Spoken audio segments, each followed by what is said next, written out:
بسم الله الرحمن الرحيم. الحمد لله رب العالمين، وأفضل الصلاة وأتم التسليم على سيدنا آله وصحبه أجمعين.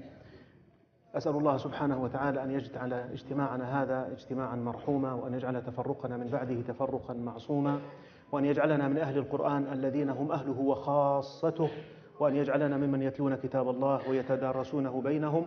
وأسأل الله سبحانه وتعالى أن يجزي الإخوة القائمين على إدارة هذا المؤتمر تحضيرا ومتابعة وإشرافا خير الجزاء على ما بذلوا من جهد فيما مضى وفيما هو قائم الآن وفيما سيأتي لاحقا بعد ذلك، وهي جهود طيبة مباركة مشكورة بإذن الله تعالى. حظي وحظ الإخوة، بل قدري وقدر الإخوة الكرام في هذه الجلسة أن نكون بعد الغداء، والذي بدا لي أن من يتغدى البسطيلة سيصل إلى التسطيلة.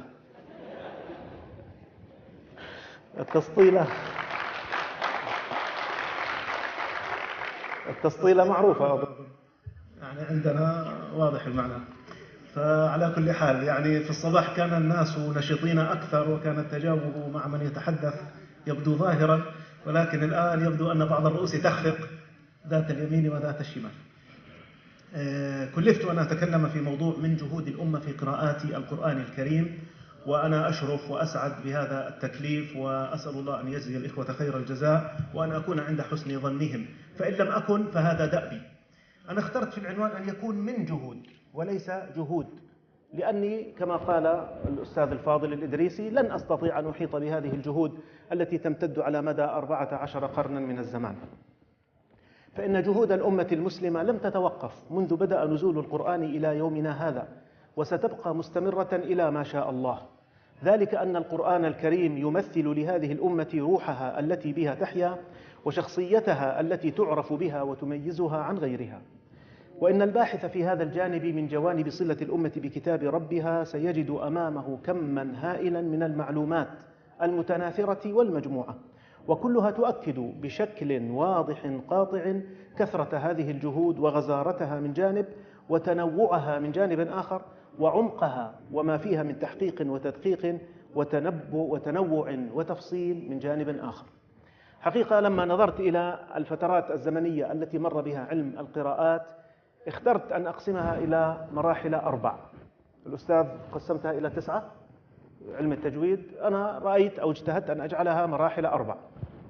المرحلة الأولى مرحلة التأسيس، وجعلتها تمتد من بداية نزول القرآن الكريم إلى حوالي سنة 300 هجرية تقريبا.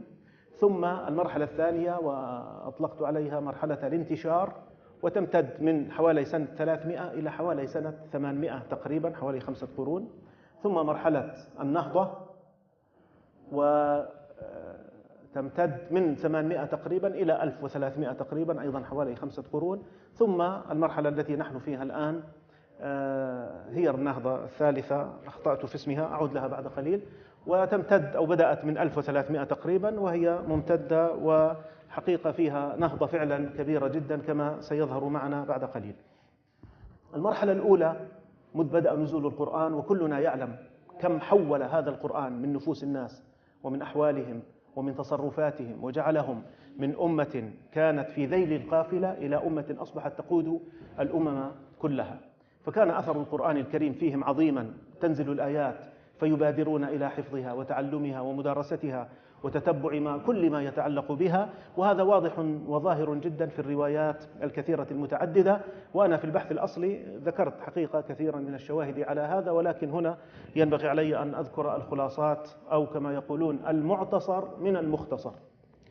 فأنتقل مباشرة إلى ميزات المرحلة الأولى، أنها مرحلة التأسيس، ومن لوازم ذلك أن علم القراءات لم يكن قد استقر بعد. تظهر فيها العناية البالغة بكتاب الله تعالى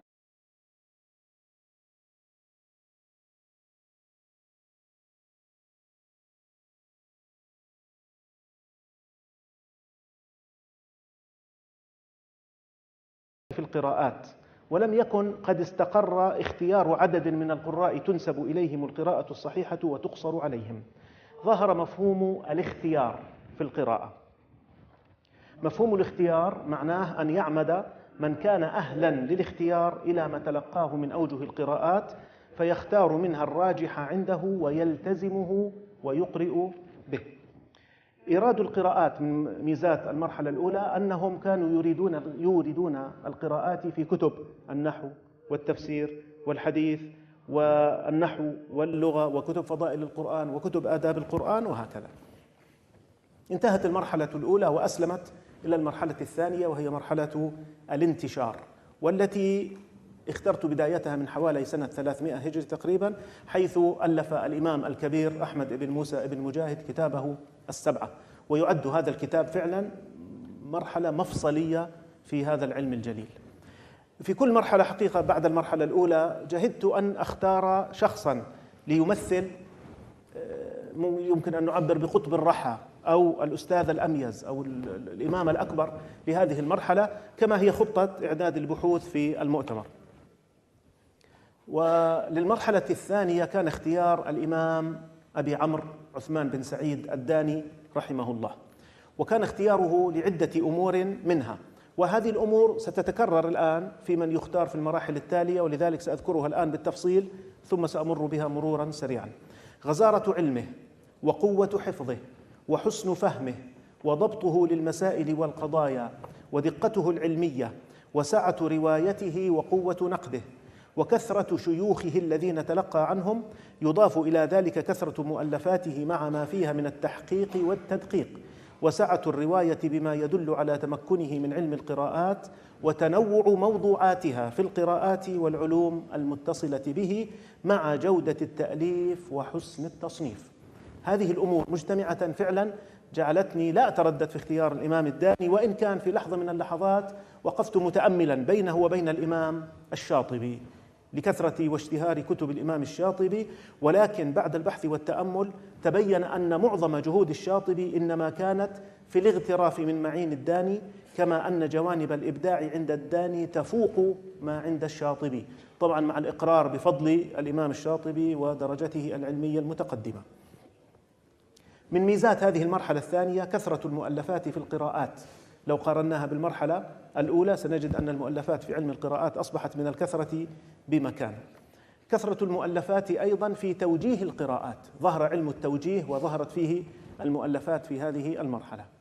كثرة المؤلفات المحورية أو الأساسية التي دار في فلكها كتب عديدة، وأذكر 4 أمثلة: كتاب السبعة وكتاب التيسير وكتاب أو منظومة الشاطبية والدرر اللوامع.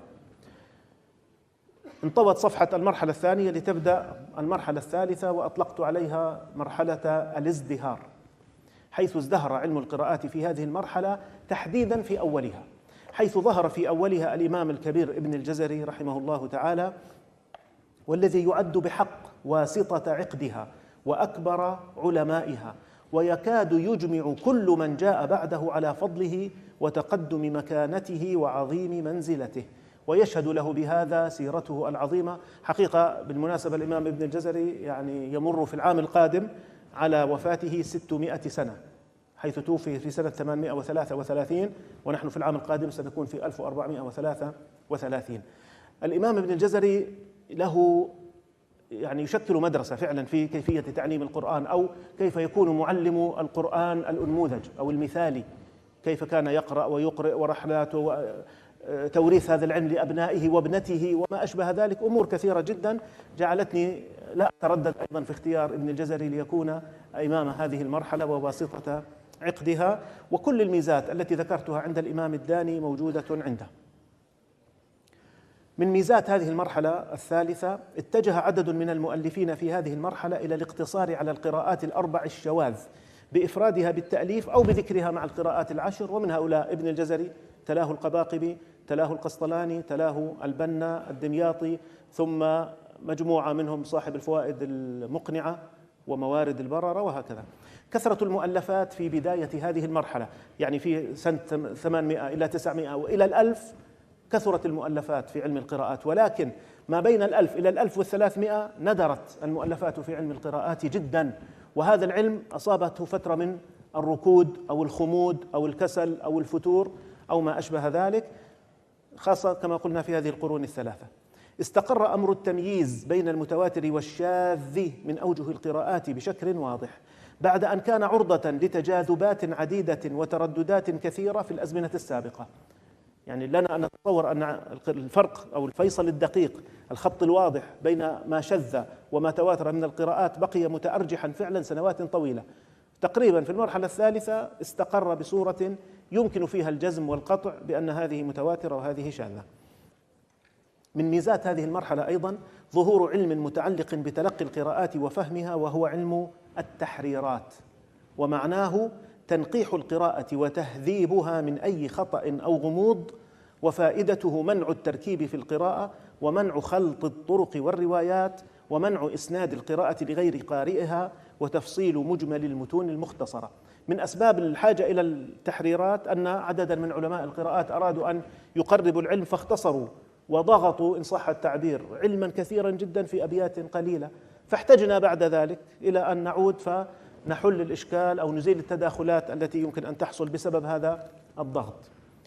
الميزة الخامسة لها علاقة بالأستاذ الدكتور سعاد يلدرم، وهي ظهور مجموعة من علماء القراءات الأتراك، حيث شاركوا في حركة التأليف، وكان لهم أسلوب مميز محاولة تقريب علم القراءات باستخدام الجداول الموضحة والرسوم المقربة. أنا اطلعت على عدد من كتب القراءات لعلماء من علماء القراءات الأتراك في هذه المرحلة يستخدمون الجداول والرسوم والتوضيحات والرموز بشكل حقيقة قصدوا من خلاله فعلا تقريب هذا العلم للآخرين، بما يدل على عمق علمهم واستيعابهم لمسائل ودقائق هذا العلم الجليل. المرحلة الرابعة والأخيرة التي نحياها نحن الآن هي مرحلة النهضة، بدءا من حوالي سنة 1300 هجري، يعني قبل 120 سنة أو 30 سنة تقريبا. بعد تردد رأيت أن أختار إماما لهذه المرحلة، وهو الإمام محمد بن أحمد المتولي المتوفى في سنة 1313 رحمه الله، حيث فعلا اجتمع فيه من الصفات والمزايا والخصائص ما جعله قريبا من ابن الجزري، وجعل ابن الجزري بعد قبله قريبا من الداني، حتى كان يلقب بابن الجزري الصغير. ومؤلفاته الكثيرة والمتنوعة وسيرته، وهو الآن موجود في معظم أسانيد أهل المشرق تقريبا لمن يقرأ بالقراءات والأوجه المتعددة. وبالتالي يعني حقيقة بعد تردد يسير رأيت أن الإمام المتولي هو أولى من يتبوأ هذا المنصب، أو وأسرق عبارة أخي يتربع على عرش الإمامة في هذا الموقع.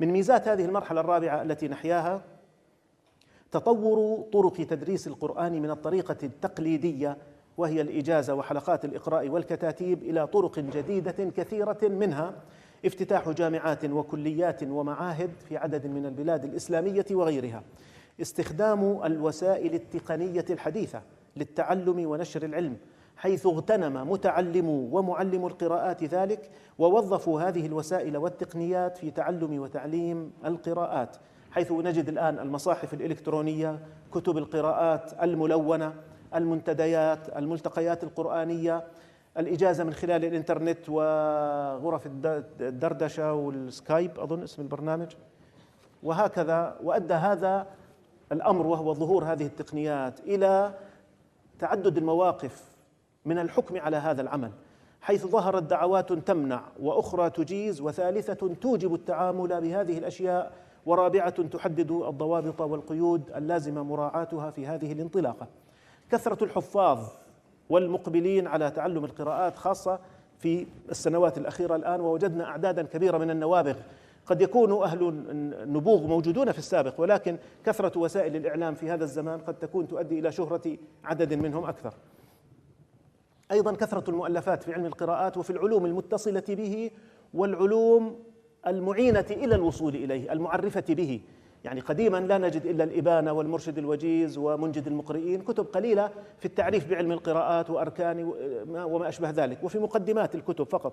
الآن توجد العشرات من هذه المؤلفات التي تبين للناس، للعامة، للمبتدئين، للراغبين معنى علم القراءات وصلته بالأحرف السبعة وثمرة والفائد، ثمرة والفائدة والأنواع إلى آخر ذلك.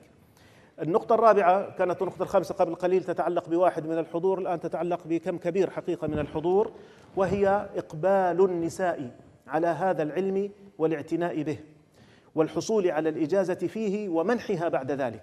وقد كثرت أعداد المجازات والمجيزات في القراءات في العصر الحالي بشكل ظاهر، كما دخلت المرأة في ميدان التأليف في القراءات، ورأينا كتبا لمؤلفات من النساء مجيدات متمكنات، وفي بالي كتاب البسط، وقد يكون في بال البعض كتبا أخرى.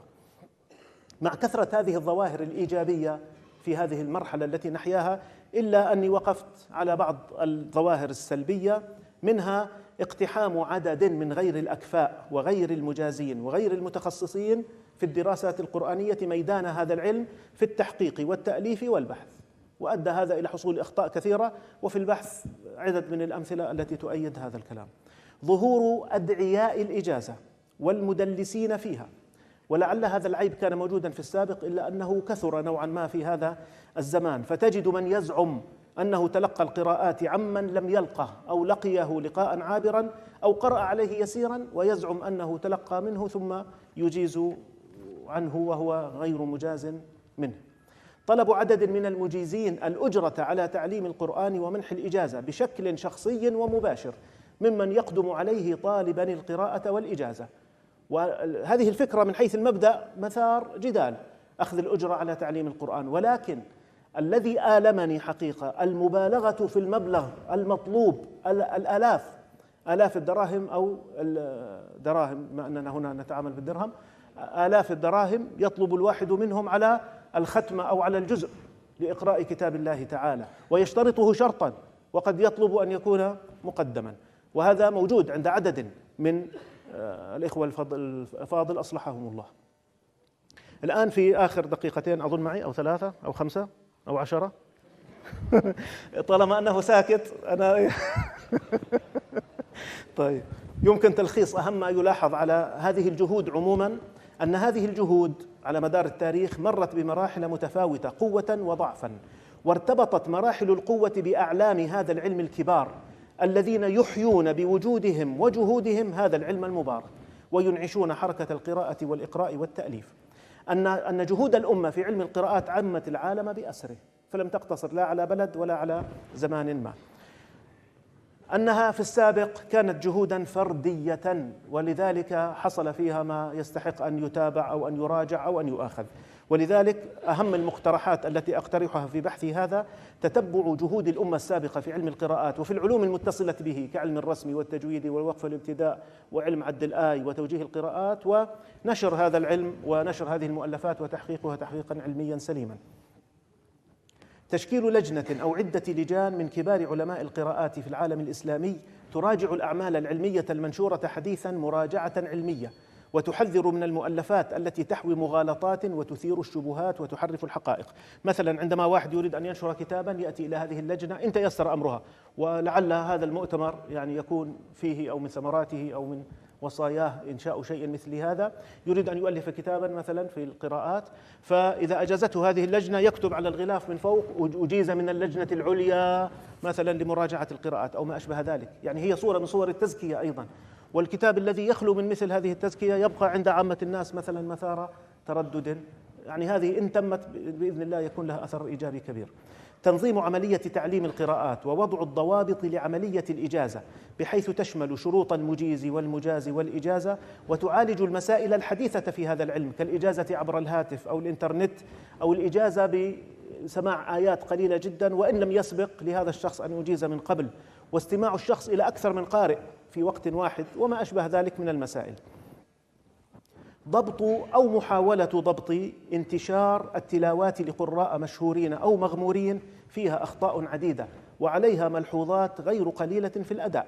وهذا حقيقة في الإنترنت، يعني الواحد يدخل على بعض المواقع يجد قائمة بأسماء أحيانا 100 من القراء، تستمع لبعضهم فتجد الأخطاء الكثيرة في الأداء، وهذا أيضا لو يضبط عن طريق لجنة أو ما أشبه ذلك يكون في غاية الحسن.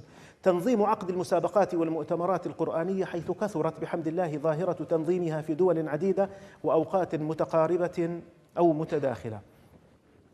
بذل الجهد في المنافحة عن كتاب الله والذب عنه، خاصة في هذا الزمان الذي كثرت فيه السهام الموجهة إلى كتابنا وإلينا من جهات كثيرة، تبذل جهودا جبارة وهي تطعن في هذا الكتاب المعجز وتحاول النيل من قداسته ومكانته، وتنهش في إيماننا وعقولنا غير آبهة بنا ما دمنا أجسادا لا حراك فيها ولا روح تحييها، وهم في غفلة عن أن مآل جهودهم هذه البوار والخسارة والمحق والإبطال ولو بعد حين. أخيرا، أرى أن إقامة مؤسسة أو هيئة عالمية تعنى بتنظيم الجهود القائمة في خدمة القرآن الكريم وتضع لها اللوائح المنظمة وتتابع ذلك بشكل دقيق يمكن أن يحل كل الإشكالات التي أشرت إليها وذكرتها أو على الأقل معظمها، ويكفل تحقيق التطلعات التي يسعى إليها كل خادم لكتاب الله تعالى غيور عليه. وأرى أن تباشير إقامة هذه الهيئة بدأت تلوح بإقامة هذا المؤتمر المبارك بإذن الله تعالى. والسلام عليكم ورحمة الله وبركاته.